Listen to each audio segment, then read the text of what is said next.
আলহামদুলিল্লাহ আলহামদুলিল্লাহ নাহমাদুহু ওয়া নুসাল্লি আলা রাসূলিল কারীম আম্মা বাদ আউযু বিল্লাহি মিনাশ শাইতানির রাজীম বিসমিল্লাহির রহমানির রহিম আল্লাহুম্মা সাল্লি আলা মুহাম্মাদি ওয়া আলা আলি মুহাম্মাদ কামা সাল্লাইতা আলা ইব্রাহিম ওয়া আলা আলি ইব্রাহিম ইন্নাকা হামিদুম মাজিদ আল্লাহুম্মা বারিক আলা মুহাম্মাদি ওয়া আলা আলি মুহাম্মাদ কামা বারাকতা আলা ইব্রাহিম ওয়া আলা আলি ইব্রাহিম ইন্নাকা হামিদুম মাজিদ।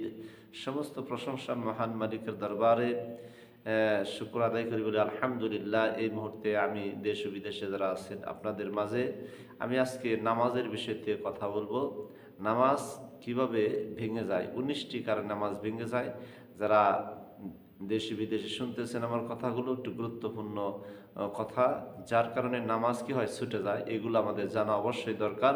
তো আজকে জানবো 19টি কারণে নামাজ ভেঙে যায়। তো সবচেয়ে গুরুত্বপূর্ণ বিষয় হইল যে কোরআনুল কারীমের ভিতরে বলা হয়েছে বিসমিল্লাহির রহমানির রহিম রব্বানা আতিনা ফিদ দুনিয়া হাসানাতাও ওয়া ফিল আখিরাতি হাসানাতাও ওয়া কিনা আযাবান নার। তো আল্লাহ বলছেন এই আয়াতের ভিতরে যে দুনিয়ার বিষয় আছে, আখিরাতের বিষয় আছে, এবং আল্লাহর আযাব থেকে আমাদেরকে আল্লাহর আযাব থেকে যেন আমরা মাফ পাই। আল্লাহ তুমি আমাদেরকে তোমার আযাব থেকে রক্ষা করো। তো এখানে বিষয়টি হলো যে দুনিয়ার শিক্ষার পাশাপাশি আমাদেরকে দ্বীনি শিক্ষা, যেটা আখিরাতের শিক্ষা, দুনিয়ার শিক্ষা এবং আখিরাতের উভয় জগতের জন্য কল্যাণ হবে, সেটা হলো কালামুল্লাহ শরীফ। এই জন্য আমরা আমাদের সন্তানদেরকে কোরআনুল কারীমের শিক্ষা দেব এবং আমরা নিজেরাও শিখার চেষ্টা করব। যদি আমি নামাজ পড়ি, সূরা ফাতিহা বলি, আলহামদুলিল্লাহি রাব্বিল আলামিন, এটা যদি আমি সঠিকভাবে না বলি তাইলে আমার নামাজের সমস্যা হবে। এই জন্য আমরা অন্ততপক্ষে যেটুকু এলেম শিক্ষা করার দরকার নামাজের ক্ষেত্রে, যে এলেম দ্বারা আমার কি হবে, আমার নামাজটা শুদ্ধ হবে। এই জন্য আমাদের সবচেয়ে গুরুত্বপূর্ণ বিষয় হলো যারা 60 বছর 50 বছর 40 বছর, এরা তো শিক্ষাক্ষেত্রে এখন মাদ্রাসা বা স্কুল কলেজে ভর্তি হতে হবে। এদের জন্য সবচেয়ে বড় উন্মুক্ত বিষয় হলো, খোলা বিষয় হলো, এরা তাবলিগ জামাতের সাথে যদি শরীক হয়, তাবলিগ জামাতের সাথে যদি এরা 4 মাস বা 40 দিন এরা চিল্লা লাগায় বা এরা এই কাজের সাথে জড়িয়ে থাকে, তবে এই কাজটা সাথে জড়িয়ে থাকলে তারা দুনিয়ার শিক্ষা এবং আখিরাতের উভয় জগতের শিক্ষা তারা নিতে পারবে। নামাজের পরিপূর্ণতা তাদের ভিতরে হকগুলা এই কাজের সাথে জড়িয়ে থাকলে আদায় হবে। এই জন্য ইনশাল্লাহ আমরা চেষ্টা করি যে তাবলিগ জামাতের সাথে সাথী ভাইরা যারা আছেন বা যারা যাওয়ার ইচ্ছুক আছেন, আপনি যদি যান তাহলে আপনি পরিপূর্ণ নামাজের যে হকগুলো আছে, নামাজের ভিতর বাইরে যে বিষয়গুলো আছে, নামাজের পরিপূর্ণতা আপনার ভিতরে এসে যাবে। এই জন্য আমরা চেষ্টা করি যে আমরা ঘরে বসে থেকে আমরা শিখতে পারবো না। এই জন্য আমাদের ফিকির হলো এই দাওয়াতির কাজের সাথে যদি লেগে থাকি তাহলে আমাদের কি দুনিয়া এবং আখিরাতে উভয় জগতের শিক্ষা এবং কামিয়াবি আমরা হাসিল করতে পারবো। তো আজকে আপনাদের মাঝে বলতেছি যে নামাজ ভঙ্গের 19টি কারণ, আমরা এগুলো একটু গুরুত্বপূর্ণ সহকারে জানবো এবং মানার চেষ্টা করবো ইনশাআল্লাহ। তো 19টি কারণ মধ্যে প্রথম হলো নামাজে অশুদ্ধ করা। এই জন্য চেষ্টা ফিকির করতে হবে।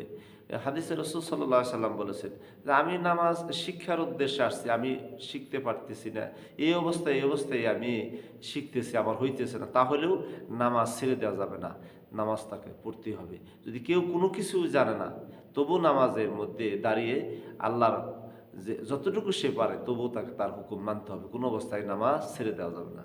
মুসলমানের সাথে যেমন দেহের সাথে মাথার সম্পর্ক, মাথা না থাকলে দেহের কোনো পরিচয় থাকে না, তো মুসলমানের সাথে সম্পর্ক হলো নামাজের। এই জন্য আজকে নামাজের 19টি কারণের ভিতরে প্রথম নম্বরে নামাজে অশুদ্ধ করা, 2 নম্বর হলো নামাজের ভিতরে কথা বলা, 3 নম্বর কোনো লোককে সালাম দেওয়া, সালামের উত্তর দেওয়া, তারপরে বিনা ওজরে কাশা ও আহ শব্দ করা, তারপর হইল আমলে কাসির করা, দুঃখ বা বেদনায় শব্দ করে কাঁদা, মুক্তাদি ব্যতীত অপর লোকের লোকমা নেওয়া, 3 তসবি পরিমাণ সতর খুলিয়া রাখা, নাপাক জায়গায় সেজদা করা, কোরআন শরীফ দেখিয়ে পড়া, কেবলার দিক হইতে সিনা ঘুরিয়ে যাওয়া, সুসংবাদ বা দুঃসংবাদ শুনিয়া উত্তর দেওয়া, নামাজ স্বরে হাসা, নামাজে হাসির উত্তর দেওয়া, নামাজে খাওয়া পান করা, নামাজে দুনিয়াবি প্রার্থনা করা, আর নামাজে ইমামের আগে মুক্তাদি দাঁড়ান। এই হলো 19টি কারণ। এই 19টি বিষয় আমরা গুরুত্ব সহকারে আমরা আমি আবারও বলতেছি যে যে 19টি কারণে নামাজ আমাদের ভেঙে যায়, যে আবার আমাকে ওই নামাজ ছেড়ে দিয়ে পুনরায় আমাকে আবার নামাজ পড়তে হবে, যে এই 19টি কারণে নামাজ ভঙ্গের কারণ 19টি।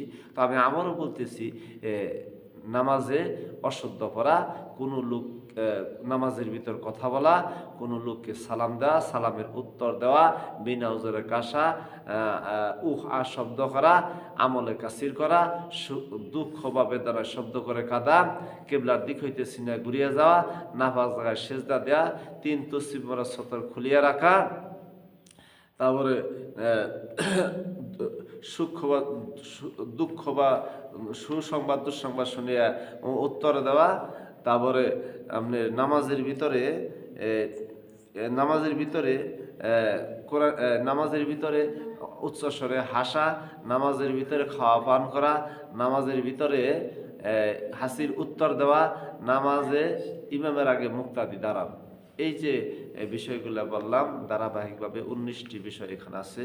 তো আমরা সবাই এই 19টি বিষয় আবার আমি আপনাদেরকে বলতেছি, যারা দেশ ও বাহিরে আছেন আপনারা শুনেন মনোযোগ দিয়ে। এই 19টি বিষয় আমাদেরকে খেয়াল রাখতে হবে, জানতে হবে যে এই 19টির কারণে আমাদের কি হয়, নামাজ ভেঙে যাবে। যেমন পান নিয়ে কুলি না করে, পান বা আপনি যাই কিছু খাইতেছেন, খাওয়ান ওইভাবে আপনি নামাজের ভিতরে খাইতেছেন, তো এটা নামাজ ভঙ্গের একটা কারণ। নামাজের যে জায়গাটা সেজদা করবে সে জায়গাটা নাপাক, সে জায়গায় কি হবে, নামাজ হবে না।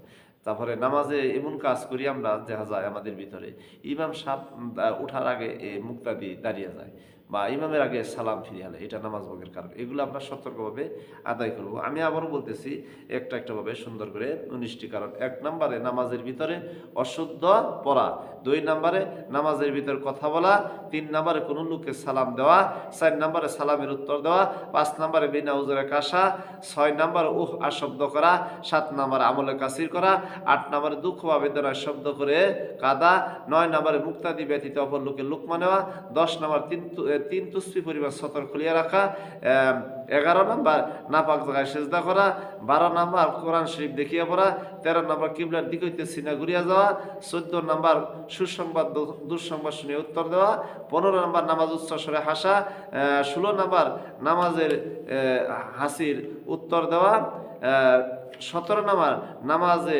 খাওয়া ও পান করা, 18 নম্বর নামাজে দুনিয়াবি প্রার্থনা করা, 19 নম্বর নামাজে ইমামের আগে মুক্তাদি দাঁড়ান। এই 19টি কারণে নামাজ ভঙ্গের কারণ। ইনশাল্লাহ আমরা এই 19টি বিষয় খেয়াল করব।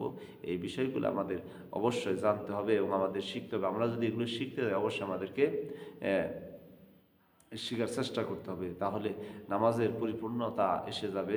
যে এই বিষয়গুলো না জানা থাকলে আমার নামাজের ভিতর কি হবে, আমার অনেক জিনিস আছে যে আমি বুঝতে পারবো না, যার জন্য আমার নামাজ হবে না। এই জন্য আমরা চেষ্টা ফিকির করবো। যে বোঝানো হয়েছে যে আমলে কাসির করা, এমন কিছু বিষয় আছে যে নামাজের ভিতর